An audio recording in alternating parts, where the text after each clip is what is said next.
મારું નામ પાયલબેન કરમભાઈ ચાવડા છે. હું ધોરણ 8માં અભ્યાસ કરું છું. મારી શાળાનું નામ શ્રી કન્યા શાળા કુકસ છે. નમસ્તે મિત્રો, આજે આપણે વાત કરીશું કે કેવી રીતે પોતાની હિન્દી હેન્ડરાઇટિંગ સુંદર અને સાફ બનાવી શકાય. પહેલું, યોગ્ય પેન અને કોપી. તો પેન હંમેશા એવી વાપરો જેનાથી લખાણ સાફ અને સુંદર. પહેલું, યોગ્ય પેન અને કોપી. તો પેન હંમેશા એવી વાપરો જે લખતા આરામ લાગે. સાથે જ લાઇનવાળી કોપીમાં પ્રેક્ટિસ કરશો તો અક્ષરો સમાન કદમાં લખવાની આદત પડશે.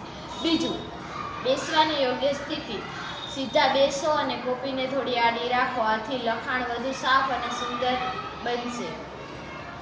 અક્ષરોનો બેઝિક અભ્યાસ. સૌપ્રથમ નાના નાના અક્ષરોનો અભ્યાસ કરો, જેમ કે અ, ઈ, ઉ. દરેક અક્ષર ધીમે અને વારંવાર લખો. શબ્દો વચ્ચે યોગ્ય અંતર. જો લખતા સમયે શબ્દો વચ્ચે યોગ્ય અંતર રાખો. આથી લખાણ વધુ સાફ અને સરળ વાંચી શકાય એવું બનશે.